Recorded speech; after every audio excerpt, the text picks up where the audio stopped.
ఇంకొన్ని వద్దులైతే పోరలకు పరీక్షలైపోతాయి. ఎండాకాలం సెలవుల్లో ఈత నేర్చుకుంటానికి, కంప్యూటర్ నేర్చుకుంటానికి, ఇండోర్ గేమ్ల ట్రైనింగ్ కోసం తోలుతుంటారు చాలా మంది. సర్కార్ తరపున సుత క్యాంపులు నడుస్తుంటాయి. Cricket, shuttle, badminton, chess, tennis ఇసొంటి ఆటలు నేర్చుకుంటారు. కొందరికేమో కరాటే, బాక్సింగ్ అంటే కాయిష్ ఉంటుంది. గసొంటోళ్ళందరికి అక్కడికొచ్చే ముచ్చట ఇది. అట్లా అని ఎండాకాలంలోనే కాదు, ఎల్లకాలం నడుస్తుంది ట్రైనింగ్. ఇటీ తమ్ముళ్ళు కలవడుతున్నారు. హటాళ్ళు ఈటీళ్ళు ఎక్కడోళ్ళు అక్కడ పంచులే పంచులు. ఇటు గీ బుడ్డోలు చూడుర్రి ఉష్కె బత్తాలను గుద్దుడే గుద్దుడు. హగో అక్కలు చిన్నలు పెద్దల కాంచెలు పతొక్కలు వస్తుర్రు.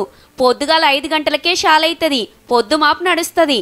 ఏం తక్కువ 300 మంది నేర్చుకుంటుర్రు బాక్సింగ్. ఇక మొదలు ఇట్లా ఎక్సర్సైజులు చేసి అటెన్క practice. Hyderabad old MLA quarters లా గీ అన్నే నేర్పిస్తున్నాడు. పేరు నరేషు, చదివింది ఇంటరే.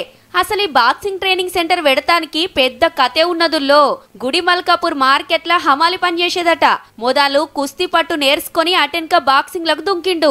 అట్లిట్లా కాదు, జిల్లా, స్టేటు, నేషనల్ నుంచి ఇంటర్నేషనల్ కు పోయి బిల్లల మీద బిల్లలు పట్టుకొచ్చిండు. ఎంఎంఏ ఫైట్ లా దునియాలో 2వ ప్రైజ్ కొట్టిండంటే చూడుర్రిగా. అయితే అన్న నేర్చుకుంటప్పుడు గిన్ని సౌలతులు లేకుండే. నా లెక్క ఎవ్వరు తిప్పలవడద్దని పేదలకు పుక్కట్లనే నేర్పిస్తాడు. మా కోచ్ నరేష్ గౌడ్ బాక్సర్. ఇక్కడ మా కోచ్ మాకు ఫ్రీగా బాక్సింగ్ నేర్పిస్తాడు. 5 ఇయర్స్ నుంచి నేర్చుకుంటున్నా. మేల్పట్నం గుడిమల్కాపూర్ నుంచి వస్తా. ఒక 2 టైమ్స్ నేషనల్ పోయినా.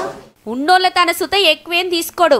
ఏదో కిరాయి మందం వస్తే చాలనుకుంటాడు. అన్నే కాదు, పోరల్ సుత నేషనల్ లెవెల్లో టాలెంట్ చూపెట్టినోళ్లే. నేను 6 ఇయర్స్ నుంచి బాక్సింగ్ నేర్చుకుంటున్నా.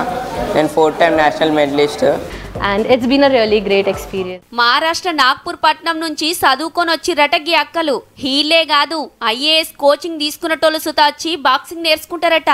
అన్నట్టు ఆర్మీ జవాన్లకు సుత ట్రైనింగ్ ఇచ్చొచ్చుడంటే ఎంత తోపు బాక్సరో చూడుర్రిగా. మధ్య అమ్మాయిలకు కూడా చాలా రక్షణ లేక పోతుంది. దాని గురించి ఇది వచ్చేసి సెల్ఫ్ డిఫెన్స్ గురించి. ఇంకోటి ఏదైనా మన జాబ్ అది చేస్తుంటే 8 ఇయర్స్ నుంచి స్టార్ట్ అయిపోతుంది. ఏజ్ లిమిట్ 6 నుంచి 8 ఇయర్స్ నుంచి. సొంత ఖర్చులు పెట్టుకుని పోటీలకు తీసుకుపోతాడట. కోచింగ్ ఇచ్చినమా, పైసలు కమాయించినమా అన్నట్టు కాకుండా పేదలకు సుత బాక్సింగ్ ను దగ్గర చేయాలని తన్లాడుతున్న నరేష్ అన్న, నువ్వు సూపర్ అన్నా.